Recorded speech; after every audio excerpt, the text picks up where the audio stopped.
नमस्कार दोस्तों, स्वागत है आपका डिफेंस इनसाइट चैनल पर। मेरा नाम है अजीत सिंह। आज का वीडियो बहुत यूज़फुल होने वाला है सीडीएस एग्ज़ाम के लिए, क्योंकि हम कवर करने वाले हैं हाइट एंड डिस्टेंसेस को। आज हम जो भी टाइप्स के क्वेश्चन सीडीएस एग्ज़ाम में पूछे जा सकते हैं वो पढ़ेंगे, और साथ में मैं आपको कुछ प्रैक्टिस क्वेश्चंस भी दूंगा जिनका आंसर आपको कमेंट बॉक्स में लिखना है। तो चलिए स्टार्ट करते हैं। हाइट एंड डिस्टेंसेस के क्वेश्चन करने से पहले हमें कुछ टर्मिनोलॉजी समझनी पड़ेगी। सबसे पहला है लाइन ऑफ साइट।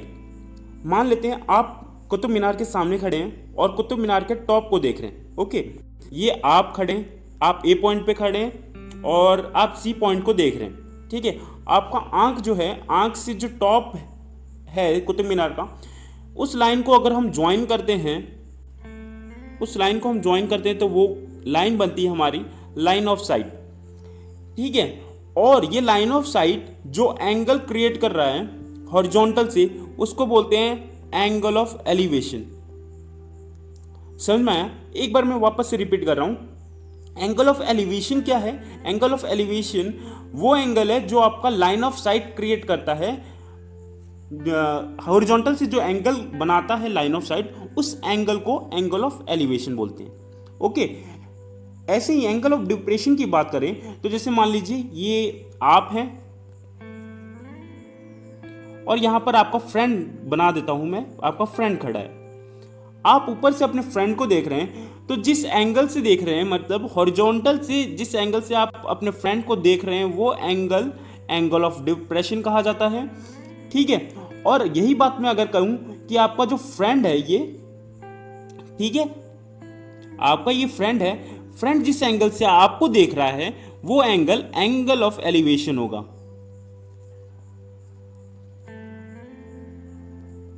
ओके, समझ में आ गया? आगे बढ़ने से पहले आपको 3 ट्राइंगल को याद रखना है। ये आगे आपको क्वेश्चन में मैं दिखाऊंगा कि कैसे यूज करेंगे। ठीक है, इसमें 3 ट्राइंगल में सबसे पहला वाला जो ट्राइंगल है, इसके अंदर एंगल बन रहा है 45 डिग्री, दूसरे वाले के अंदर एंगल बन रहा है 30 डिग्री, और तीसरे वाले में 60 डिग्री एंगल बन रहा है। ठीक है, tan जो होता है वो रेशियो होता है परपेंडिकुलर और बेस का। ठीक है, तो पहले वाले में अगर बात करूं, tan 45 इक्वल्स टू 1 है। इसका मतलब परपेंडिकुलर अपॉन बेस, दोनों की वैल्यू, परपेंडिकुलर अपॉन बेस की वैल्यू 1 है। इसका मतलब perpendicular is equals to base होगा। ठीक है, तो मैंने मान लिया अगर परपेंडिकुलर अपना 1 है तो बेस भी 1 होगा, और हाइपोटेनियस क्या हो जाएगा? √2। बाय यूजिंग पाइथागोरस थ्योरम आप ये निकाल सकते हैं कि इसका हाइपोटेनियस √2 होगा। सिमिलर अगर बात करें तो 30 डिग्री के लिए क्या होगा? परपेंडिकुलर अपॉन बेस की वैल्यू जो हो जाएगी वो 1/√3 हो जाएगी। ओके, 1/√3 हो जाएगी। तो अगर मैं एज्यूम कर रहा हूं परपेंडिकुलर की वैल्यू 1, तो हमारी जो बेस की वैल्यू हो जाएगी √3, और ऐसे ही हाइपोटेनियस की वैल्यू हो जाएगी 2। अगर मैं सिमिलरली यही जो केस है, यही मैं केस अप्लाई कर रहा हूं 60 डिग्री के लिए भी, तो वहां पर क्या हो जाएगा? परपेंडिकुलर और बेस का रेशियो जो हो जाएगा वो √3 हो जाएगा। तो मैं एज्यूम कर लेता हूं जो परपेंडिकुलर है वो √3 है, तो उसके बाद हम अपना जो बेस हो जाएगा वो 1 हो जाएगा। ठीक है, और जो अपना हाइपोटेनियस आएगा वो 2 आएगा।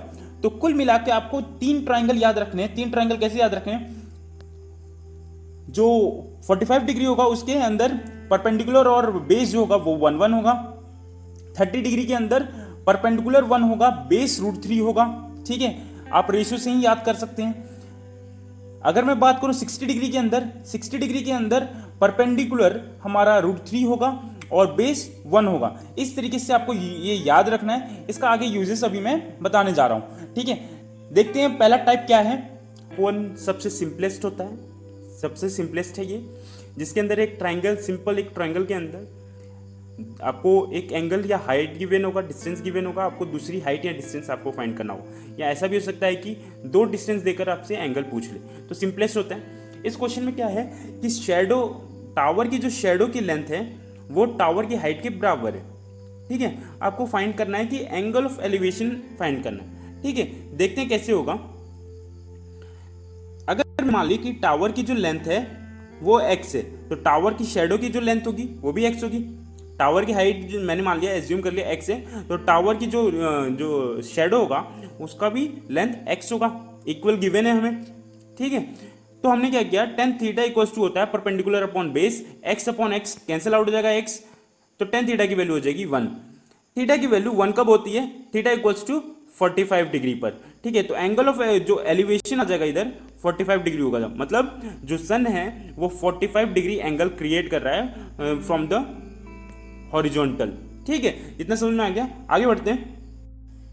टाइप 2 जो है इसको क्वेश्चन समझते हैं, क्वेश्चन से जल्दी अच्छी समझ में आएगा। टाइप 2 के अंदर दो आदमी हैं, एक आदमी जो है राइट साइड मान लीजिए राइट साइड है और दूसरा लेफ्ट साइड है। जो राइट साइड है वो एंगल जब ऑब्जर्व करता है तो उसको एंगल ऑफ एलिवेशन उसको दिखता है 30 डिग्री, ठीक है। और जब वो दूसरा जो आदमी है, दूसरा मैन है, वो अगर लेफ्ट हैंड साइड से अगर ऑब्जर्व करता है तो उसको एंगल ऑफ एलिवेशन 60 डिग्री दिखता है, ठीक है। तो इसमें कौन कौन से दो ट्राइंगल यूज हो रहे हैं, 60 और 30 का।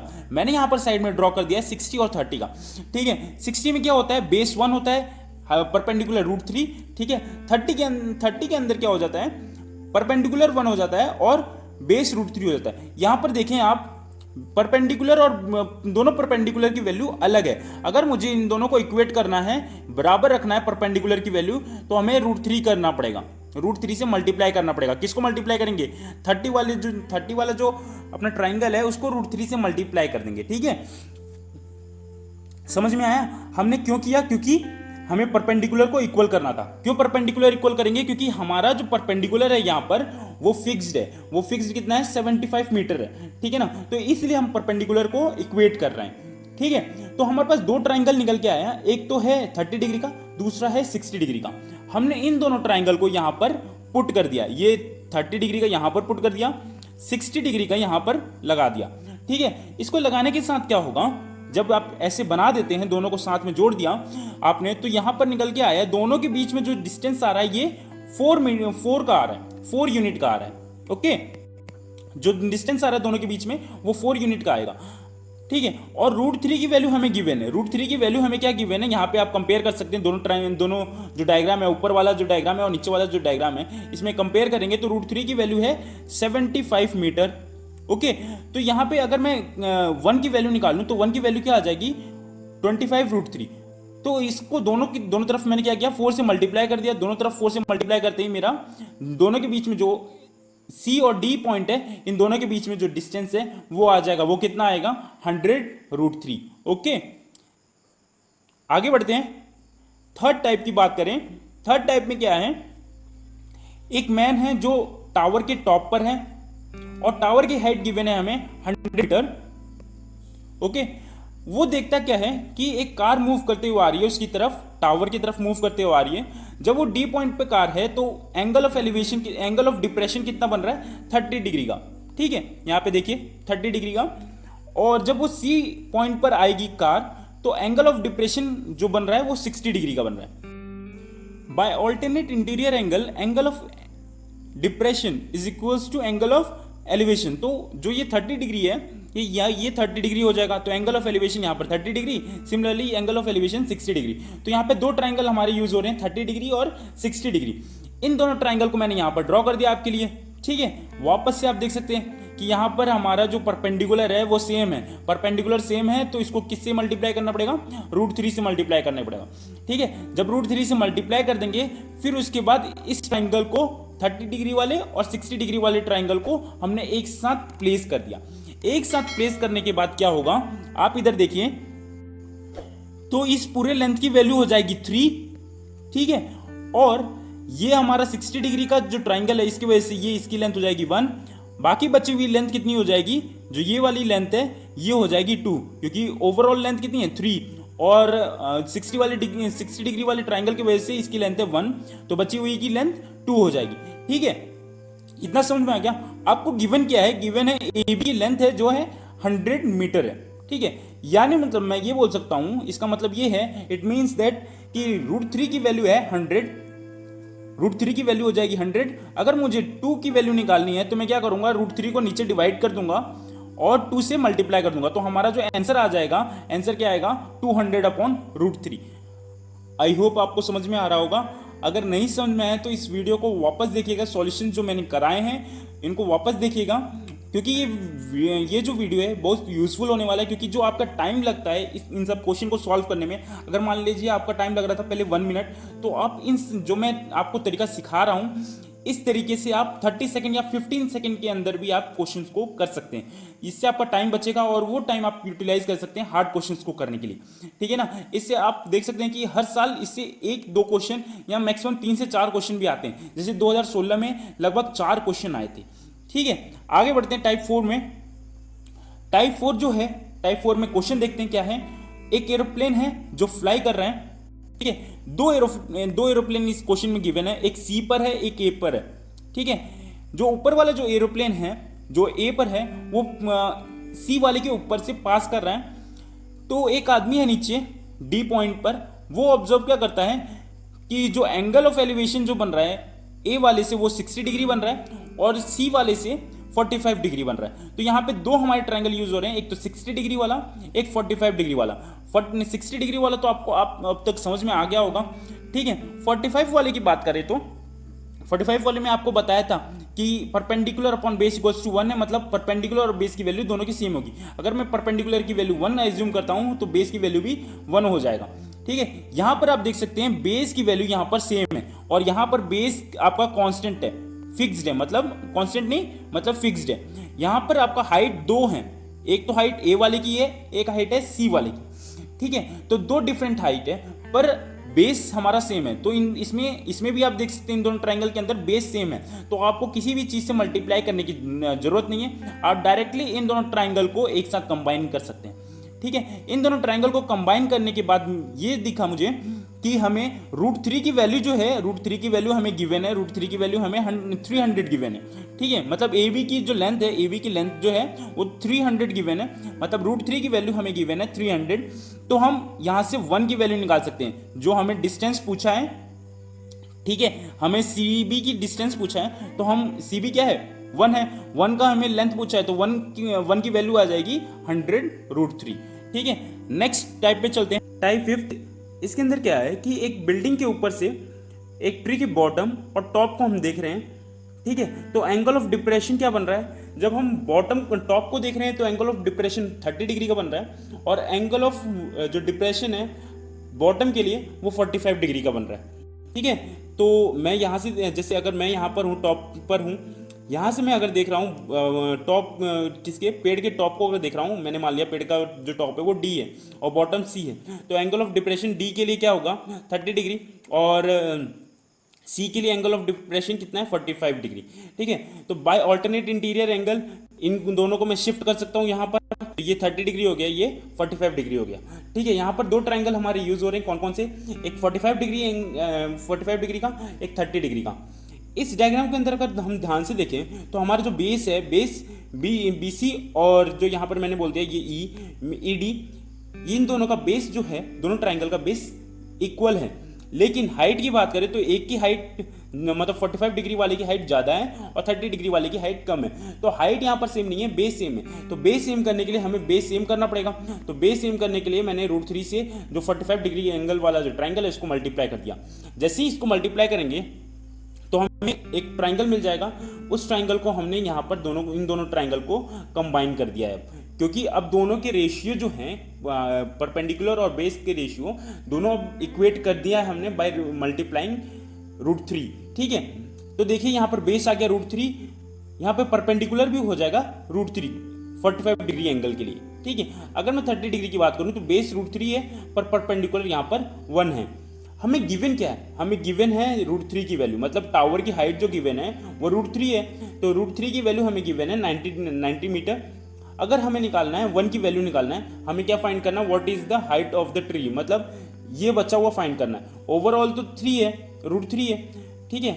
और जो ऊपर वाली हाइट है ये 1 है, बचा हुआ कितना रह गया √3 - 1। हमें √3 - 1 फाइंड करना है। तो सबसे पहले मैंने 1 फाइंड कर लिया। 1 कितना होगा, जब मैं √3 से इसको डिवाइड कर दूंगा, यहाँ पर 90 से डिवाइड कर दूंगा तो ये हो जाएगा 1 की वैल्यू 30 √3, ठीक है। √3 - 1 की वैल्यू क्या होगी, √3 - 1 की वैल्यू होगी 30 √3 इंटू √3 - 1। तो √3 - 1 से मल्टीप्लाई कर देंगे, ठीक है। इसको आप सॉल्व कीजिए और इसका आंसर जो है वो कमेंट बॉक्स में जरूर बताइएगा कि इसका आंसर क्या होगा, ठीक है। आगे बढ़ते हैं टाइप 6 के अंदर क्या है कि एंगल ऑफ एलिवेशन दे रखा है हमें क्लाउड का from a point 200 metre above a lake is 30 degree. ठीक है, एक मैंने मान लिया कि बी पर एक क्लाउड है, इसका रिफ्लेक्शन यहाँ पर सी पर बन रहा है और हम ऑब्जर्व कर रहे हैं ए पॉइंट से जो कि 200 मीटर अबव है लेक से। ठीक है, तो आपने कभी गौर किया हो तो जब आप मिरर के सामने खड़े होते हैं तो जस्ट सपोज मैं सपोज करवा रहा हूँ कि जैसे सपोज कीजिए कि आप 5 मीटर अवे खड़े हैं एक प्लेन मिरर से। ठीक है, तो जो इसका रिफ्लेक्शन होगा वो कहाँ पर बनेगा, 5 मीटर दूर बनेगा, किससे, मिरर से। ठीक है, तो सिमिलर केस में क्या होता है, जितना हाइट आपका लेक से होगा क्लाउड का उतना ही रिफ्लेक्शन के अंदर, उतना ही डेप्थ में रिफ्लेक्शन के अंदर उसका इमेज बनेगा। ठीक है, इतनी बात समझ में आ गई। इसका यूज कहाँ होगा, इसका यूज मैं आगे बताऊंगा। तो देखिए इसके अंदर दो ट्राइंगल कौन कौन से यूज हो रहे हैं, एक ट्राइंगल है 60 डिग्री का और दूसरा ट्राइंगल यूज हो रहा है 30 डिग्री का।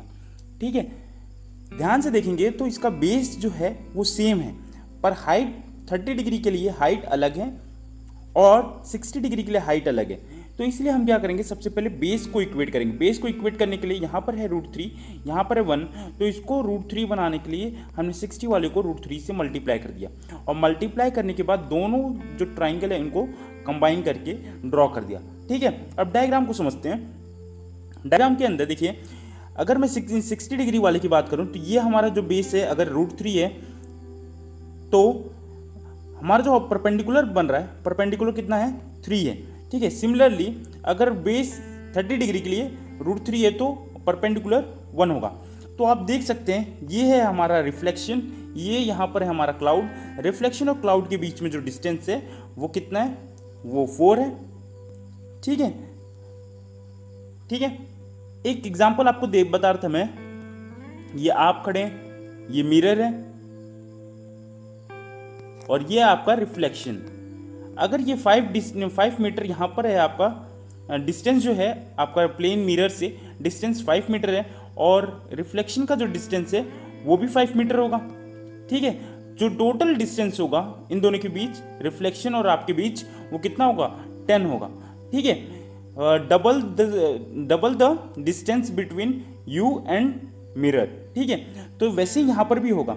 यहाँ पर कितना है डिस्टेंस रिफ्लेक्शन और क्लाउड के बीच में, 4 है, तो क्लाउड और लेक के बीच में जो डिस्टेंस होगा वो कितना होगा, 2 होगा।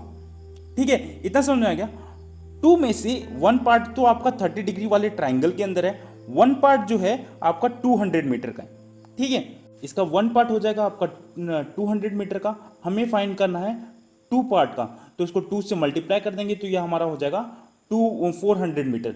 ओके, ये टोटल लेंथ कितनी है, 4 है, हमें चाहिए सिर्फ 2 की 2, यहाँ पर 1 तो पहले से ही है, बचा हुआ 1 होना चाहिए एक और, तो 1 की वैल्यू हमें गिवन है 200 मीटर, 2 की वैल्यू चाहिए तो उसको 2 से मल्टीप्लाई कर देंगे। आई होप आपको समझ में आ गया होगा। आगे बढ़ते हैं। नेक्स्ट आपके लिए कुछ प्रैक्टिस क्वेश्चन लाया हूँ मैं। आपको क्या करना है, वीडियो को पॉज करें और उसका स्क्रीनशॉट लें और उसका आंसर निकालें। इसके बाद उन आंसर्स को कमेंट बॉक्स में जरूर लिखें, मुझे बताएं आपके क्या आंसर्स हैं। ठीक है, स्क्रीनशॉट लेना इसलिए ज़रूरी है क्योंकि जो स्लाइड्स हैं वो 5 सेकंड पे चेंज होंगी, इसलिए आपको ध्यान रखना है कि पॉज करें फिर स्क्रीनशॉट लें और क्या बोलते हैं कि आपको सॉल्व करना है और कमेंट बॉक्स में लिखना है। अगर ये वीडियो आपको अच्छा लगा तो इसको लाइक करें और सब्सक्राइब करें हमारे चैनल को, और इस वीडियो को ज़्यादा से ज़्यादा लोगों के पास शेयर करें ताकि उनको पता लग सके कि CDS के अंदर कैसे क्वेश्चन आते हैं और आप इस जो हाइट एंड डिस्टेंस से कितने कम टाइम में आप ज़्यादा स्कोर कर सकते हैं और मतलब ज़्यादा स्कोर करने वाले चैप्टर्स आप आसानी से पढ़ सकते हैं। ठीक है, आशा है आपको अच्छा लगा होगा। धन्यवाद।